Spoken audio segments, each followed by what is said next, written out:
Everyone, Radhe Radhe. कैसे हैं आप लोग? आई होप आप लोग बहुत अच्छे होंगे। मैं भी ठीक ठाक हूँ, मेरे बच्चे भी ठीक ठाक हैं।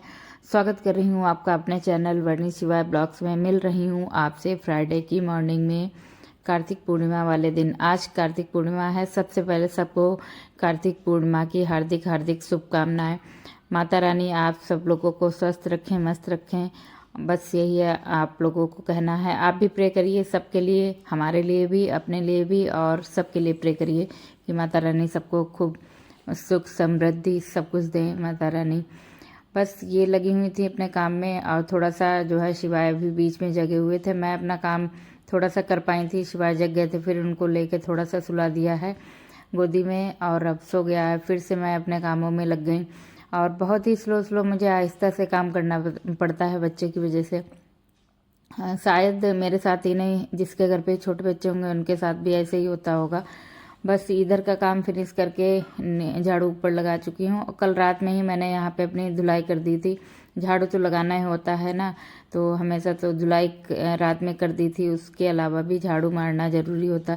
बाकी मैंने कमरों में कहीं कुछ नहीं किया था, बाकी यहीं पे पूजा करती हूँ तो इसको धुल दिया था। इधर आके जो है सबसे पहले हाथ पाँव मुँह धो के छोले बॉयल करने को रख दूँगी, जब तक छोले बॉयल हो जाएंगे, और तब तक ये आगे का अपना काम कर लूँगी। पोछा वगैरह लगा के फिर सीधे जाऊँगी नहाने के लिए।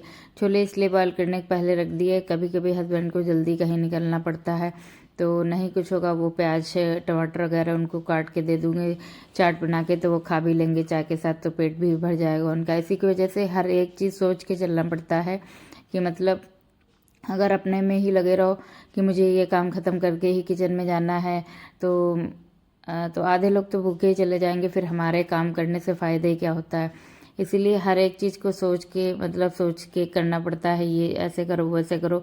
इधर आ गई थी नहा के, शिवाय मेरा जग चुका था। जैसे मैंने कपड़े वगैरह चेंज किए, जब तक कि पहने तब तक ही शिवाय जग चुके थे, और उसकी देर थोड़ी देर उनके साथ रही। आधा घंटा करीब इसी में चला गया था मेरा।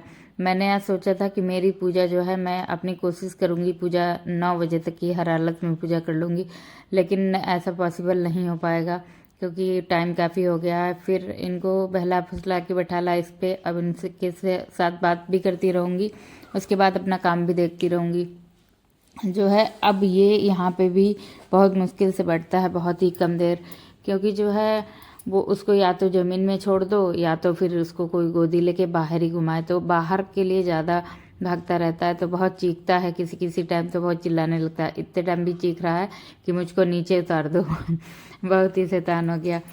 और नीचे मतलब उतार तो दूँ मैं, लेकिन अब फर्श काफ़ी ठंडी होने लगी है। ग्लव्स पहना है तो पहने नहीं उसने, सॉक्स पहना है बड़ी मुश्किल से, मतलब पहने हैं, बराबर उनको नोचता ही रहा जब तक मतलब निकल नहीं जा रहे। कैप लगाई है, उसकी वजह से पता नहीं इसको क्या हो रहा है मुझे पता ही नहीं चला, हंसी भी आ रही थी। मतलब हर एक चीज़ नोच रहा है, बार बार सॉक्स नोच रहा है कि इनको निकाल दो। वही है कि पता नहीं है ठंडक में किस तरीके से पहनेगा, किस तरीके से नहीं पहनेगा। कपड़े भी डबल पहना तो बहुत ही रोता है। इधर जो है खीर चढ़ा दी थी। खीर पूड़ी मेरे यहाँ पूजे में लगती हैं। पूजा जब करो माता रानी की, तुलसी माता की, तो खीर पूड़ी का भोग लगता है उनको। वही है, शालिग्राम को और तुलसी माता को अलग अलग साथ साथ बना के जो है लगा देती हूँ भोग उन लोगों को। और बाकी मीठा जितना भी आप बना पाओ वो तो आपकी श्रद्धा पे डिपेंड करता है कि कितना आप भोजन उनके लिए बना पाती। वैसे से 56 भोग बनते हैं उनके लिए, लेकिन इतना कहाँ पॉसिबल हो पाता, ना कोई बना पाता होगा। ये नहीं मैं कह रही कोई नहीं बना पाता होगा, बना लेते होंगे, लेकिन मैं इतना नहीं कर पाती हूँ। बाकी इधर अपना थाली पूजा की तैयार करी थी, जो है दीपक जलते हैं इसमें। पूरे मंथ मैंने दीपक जलाए तो थे तुलसी माता के नीचे, लेकिन हर बार लास्ट वाली पूजा के दिन उतने ही दीपक जलाती हूँ। जो है अपने जितने मंथ का कार्तिक मंथ होता है उतने दीपक जला लेती हूँ। 30 31 दिए ये जलाए थे, बाकी आरती करती हूँ इन्हीं दियों से।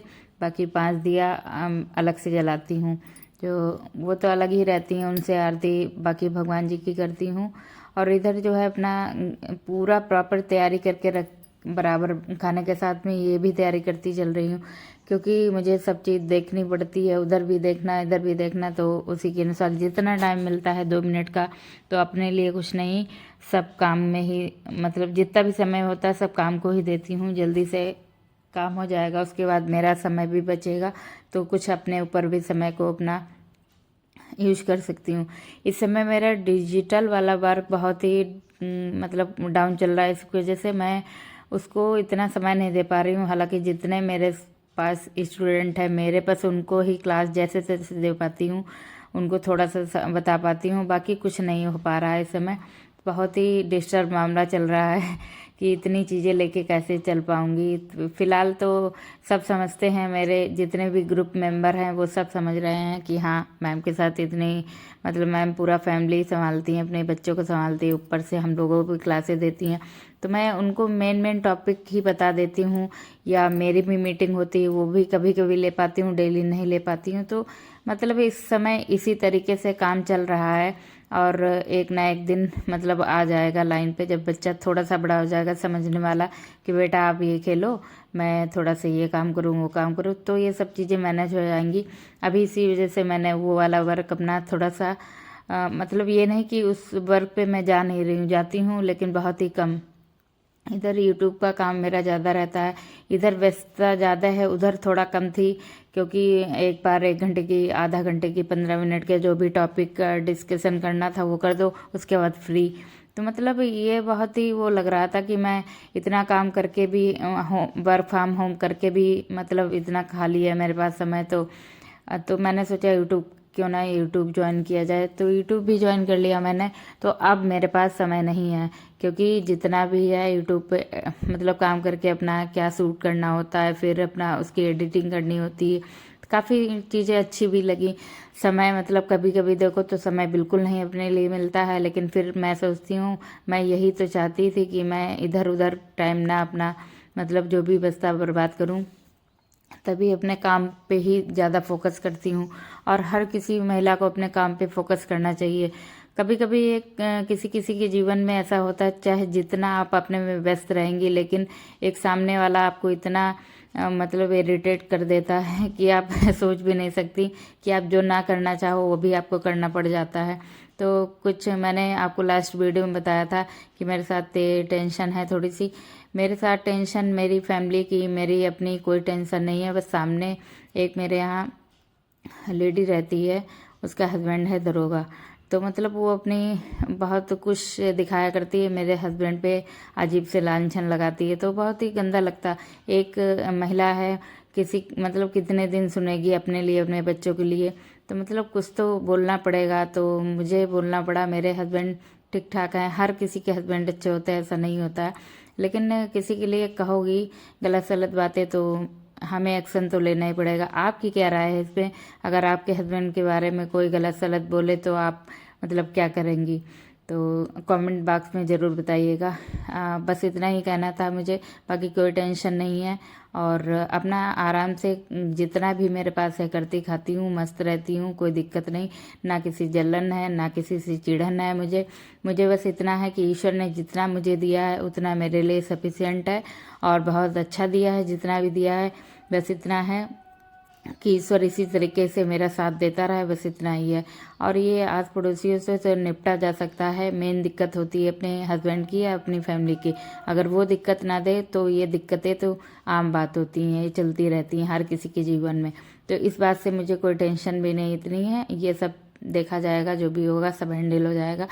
इस बात के लिए जो मैंने आपको बताई है कि ऐसी महिलाएं जो गलत सलत बोलती हैं आपके फैमिली के बारे में, आपके बच्चों के बारे में, आपके हस्बैंड के बारे में, तो ऐसी औरतों के लिए क्या एक्शन लिया जाए आप कमेंट करके ज़रूर बताइएगा। और कुछ बातें हैं, बहुत कुछ बातें हैं जो आपको अगली वीडियो में बताऊंगी डिटेल से। किसी दिन इसी टॉपिक पे बस डिस्कशन होगा, आपसे राय भी ली जाएगी। अगर ये लेडीज़ नहीं संभलती है तो आप लोग मुझको राय ज़रूर दीजिएगा, ऐसी लेडीज़ के लिए क्या करना चाहिए।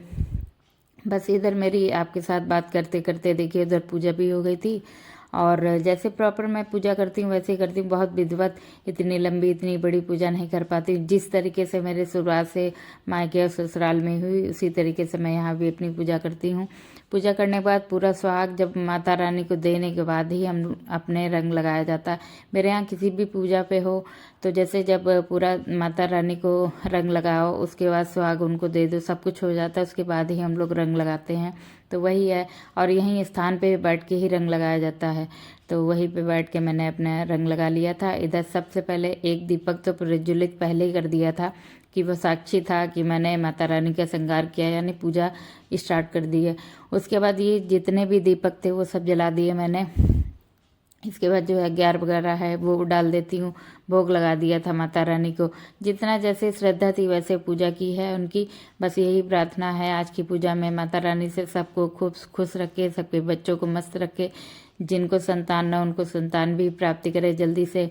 लड्डू गोपाल से बस यही मतलब प्रे है कि भगवान आप जल्दी उनके घर में जाइए, जिनके जिनके संतान नहीं है।